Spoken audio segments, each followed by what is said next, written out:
All right. Hey, Robert, how are you? I'm doing really well, Douglas. How are you? Oh, doing fine. Thank you. Thank you for coming on the show. I appreciate it. Oh, it's a pleasure. It really is. Your story was really interesting. I was reading through your bio, and the first thing that came to mind was that movie Under the Tuscan Sun. Have you seen that movie? You're going to make me laugh because I actually reference that so often because I really had an under the Tuscan sun moment when I bought my house. So I know the movie very You know it well. very well. Okay, well, that's Yeah. funny. So when you moved to Italy, I know we're kind of working backwards here, but it Yeah. was that spontaneous. You just sort of happened to be there and fell in love with the house and bought it, or something like Well, that. sort of like that. I was living in Dubai at the time. It was after my wife had passed away, and I couldn't reintegrate into my job, which I had taken basically a 2 year leave of absence to take care of her at the end of her life. And I had always wanted to live in Italy. I watched my wife achieve all her dreams despite, battling metastatic breast cancer for 11 years. And so after she passed away, one day I just said to myself, I've always wanted to live in Italy. I'm just going to go. And I left my job. I took my two suitcases. I showed up in Rome. I didn't speak the language. I didn't know anyone. I didn't have a job. I didn't have a place to live. But during the immigration process or the citizenship, because I have Italian blood, I needed to get some documents. And I either could have gone to Sicily or I could have come here to Abruzzo. Abruzzo was only an hour and a half from Rome instead of Sicily. So I came to Abruzzo and I fell in love with this little town where my great grandfather came from. And it has a big bit of trivia because it's also where Madonna comes from, Oh, though she's never been here. Yeah, it's also where Mike Pompeo comes from, but some people don't want to speak that name. But I had said, you know what? I'd like to buy a little house because it's a nice place, and they were showing me some homes. Finally, they showed me this one home. I have to tell you, if you saw the front of my house, it's a 600-year-old house. The front of the house is painted with graffiti from World War One, talking about Vittorio Emanuele, Duce Supremo. And I walked into the house and I was like, oh, this is too big. There were no glass. There was no glass on the windows. There were just holes, and there were birds everywhere. But when I stepped on the balcony, which was crumbling, so I wasn't really allowed to step on it, but I have this view of the National Park of Abruzzo, just nothing in front of me except a beautiful valley. And I was like, wow, okay, I want this house. And I made a very low offer, just thinking, let's see what happens. And they accepted it. The day after, they gave me a key that was about this big, just like you saw in those movies. And all the stamping on all these pieces of paper that I didn't understand what was going on. I walked into this house and I thought, what did I do? It was really that under the Tuscan sun moment. I almost said proprio because sometimes I think in Italian now. And it's one of the best things I've ever done in my life because it returned so much to my soul. And the village, it's 900 people. It's very authentic. They still make ricotta cheese in the morning down near the farmland. The older women are hanging their laundry on the balcony. They yell out to me, "Oh, Roberto, do you want to come for lasagna?" And it's just out of a movie. It really is. well, your story is very interesting because it sounds like at some point you had a bit of a crisis of conscience. And the fact that you were basically a Wall Street guy, who to me, I have nothing against Wall Street guys, but they tend to be very soulless and just chasing money, and that's about it. And the fact that you gave up that life and went to a little village where they still make ricotta cheese in the morning, I think is very remarkable. And I think it shows that, uh, you know, to use a cliche, maybe not all Wall Street guys are soulless guys. Maybe there is some hope. Because I think we've all done that in our lives where we've just chased money because that's the system we're born into and we have to. Well, it's so funny you say that, because I talk about this all the time. I pursued money and Wall Street because I grew up in a very dysfunctional relationship with an alcoholic father. And at some stage, when I finally did fight back, I was old enough to fight back. Money to me was going to be the key to my freedom. And when I was a kid, at 13 years old, if your mom signed a form, you could find a job. And so I was working in supermarkets and bagging groceries and doing all those things. So I had chosen money because of anger. And it was when I met my wife very early on, and we just had this amazing relationship that the longer I was in finance, the less fulfilling it was becoming, because now I was living in an environment of love, and the love was feeding me, and I just couldn't. I was thinking about changing jobs. She and I made a pact. She was doing an MD PhD at the time, and she said, when I graduate, why don't you go back to school, because you've been the breadwinner, and then I'll be the breadwinner and you figure out what you want to do. Two things happened after she finished her PhD. The way it works, it's 2 years MD, the PhD in the middle, and then 2 years MD at the end. So you have to go back to school after you finish your PhD to finish the MD. But during that period of time, I was offered a job in Abu Dhabi at the Abu Dhabi Investment Authority. And my wife and I both believed in experiences, and we wanted to broaden our horizons whenever we could. So we decided to take the job. She said, look, I'm doing my PhD, so every 6 weeks we could meet in a different country. It was all very romantic. Then she decided to take a sabbatical for a year to live in the Middle East with me, because it was a 2-year contract. And to get a residence visa to live in Abu Dhabi or Dubai, you have to go through a mini physical. It was during that physical that they found a lump, which she had found a year before, but we're talking 1996, 97. She was 29 years old. Back then, they didn't immediately think breast cancer for a woman that young. They said, oh, cystic breasts, it runs in your family, don't worry about it. But in Dubai, where she had the lumpectomy and then she wound up having the mastectomy, it wound up being stage 3. And so it didn't make sense for me to change jobs as well, because it allowed me to care for her in a certain way. She also asked me not to leave my job in Abu Dhabi, because I would fly home with her. She would get chemo. We'd get on a plane that night and fly back to Abu Dhabi, and she would recover on the beach. And that was sort of the cycle. And unfortunately, she was in remission only for a very short period of time. And when the cancer came back, that sort of defined the path we were going to take, with the hope that maybe she could beat it, but she wasn't able to. And there came a point in time where I became her full-time caregiver.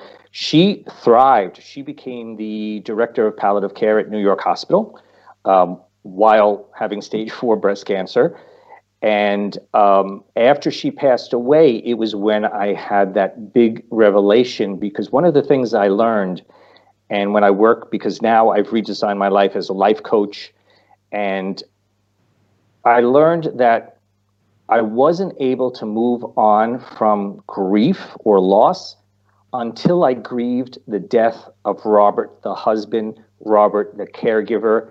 It was only at that point where I let my past identity go that I was able to redefine who I was. And during those 11 years, my values had significantly shifted, and success wasn't the dollar value in the bank. In fact, when my wife passed away, I had over $100,000 worth of debt, because regardless of making decent money,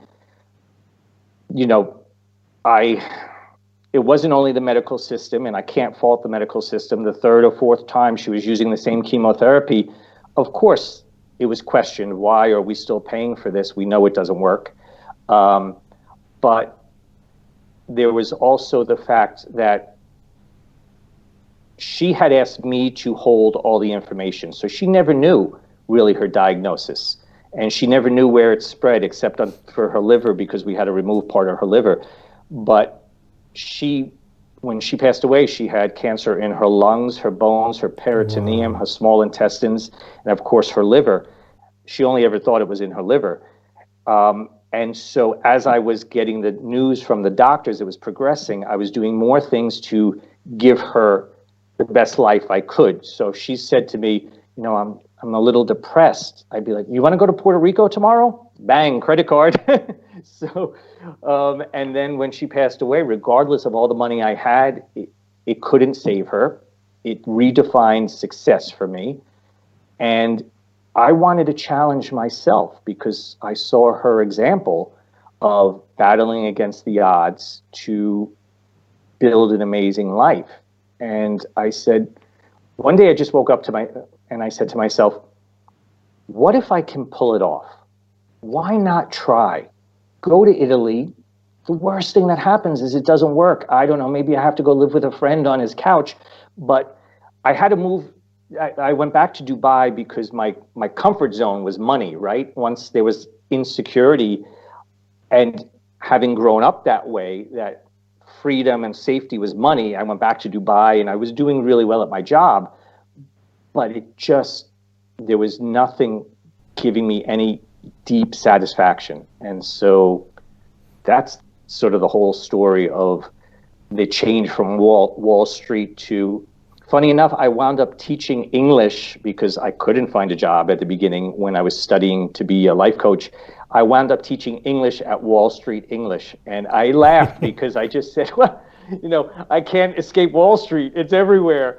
So, and you do what you have to do. I was making $8 an hour. But it was something I said, no, I'm going to pursue this.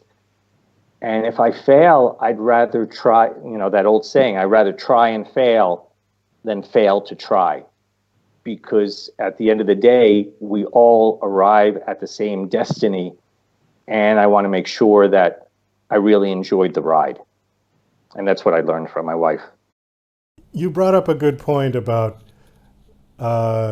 money couldn't save your wife, no matter how much you had. You could have bought a hospital and it probably still wouldn't have saved her. Right. So I find that interesting because there are limits to money. And even people who spend their entire life chasing it, I think at some point in the road realize it's not going to buy everything. In fact, I've read people like Bill Gates and Warren Buffett, who are some of the richest people in the world, even them in their older years are saying, you know what, we got to give it away, because they know that really will do some good for whoever they give it to. Exactly. And it has been scientifically proven, it has been studied that over a certain amount of money, additional money doesn't incrementally create happiness. It creates spikes in types of happiness and everything. This is called the hedonic treadmill and all of that. But it is only when you start giving that everything has much more value. A lot of people asked me about the journey with my wife and being a caregiver. And I looked at it as it's the most purposeful thing I probably will have ever done in my life when I reach the end of my life, because I gave myself to help her live her life. And that has a satisfaction that money could never buy. Right. And I suspect, as difficult as it was to have to do that for her, the circumstance, not the actual giving, but the reason that you were doing it, it could have been the start of the transition in your head, that once you finish that, to go back to Wall Street and do that again would be so insignificant compared to what you just went through. An epiphany moment, we'll call it, yeah? 100%. And there's a great quote from maybe it's David Thoreau, because I am very bad with names, but says, don't look back unless you want to go that way. And to a certain extent, having gone back to Dubai and back into finance and crunching numbers and everything else, there was a big part missing, because here I was helping this woman succeed and taking care of her. I actually also wound up volunteering in a chemotherapy center during her journey, because I started meeting people that were going to their chemotherapy sessions by themselves and would just sit there with a magazine. And I met this wonderful woman, Robin, which unfortunately she passed away. Her husband divorced her after she was diagnosed because he didn't want to deal with it, basically. And, I would go and we would sit and laugh and talk about just life. And all of a sudden, the filters come off to a certain extent. And a lot of people say this as well. They say, when people are confronted with death, they embrace life and they let go of all the unnecessary. But what I find so odd is this sounds horrible. I know the listeners don't want to hear things like this, but we're all dying. We're not meant to survive life. So why do we have to wait for the diagnosis to liberate us from all the unnecessary and instead embrace life? So that aha moment for me, it actually, while taking care of her, I wound up becoming her impromptu coach without having really realized it. And after she had passed away, I missed that soul-touching type of career, because it wound up being a career at the end, being a caregiver. And so it's all part of the aha moment. But it was an epiphany that I couldn't turn back from, for sure. Well, we do have to wrap this up. Unfortunately, we are out of time. But so this sort of transitioned into what you do now, which is life coaching. And do you have a website? And then people can come check out your website for your life coaching? Of course. Yeah, my website is my name, so it's Robert Pardi, Pardi, robertpardi.com. And the memoir about my wife, which is about really her evolution and the journey that we both went on, is called Chasing Life, and that's actually coming out in June, which I'm thrilled about. Okay, will there be a link on the website to that as well? Where people can there will to, be. yeah? It's not up yet, but soon it will be. Yeah. Okay, great. Well, Robert, thanks so much for coming on the show.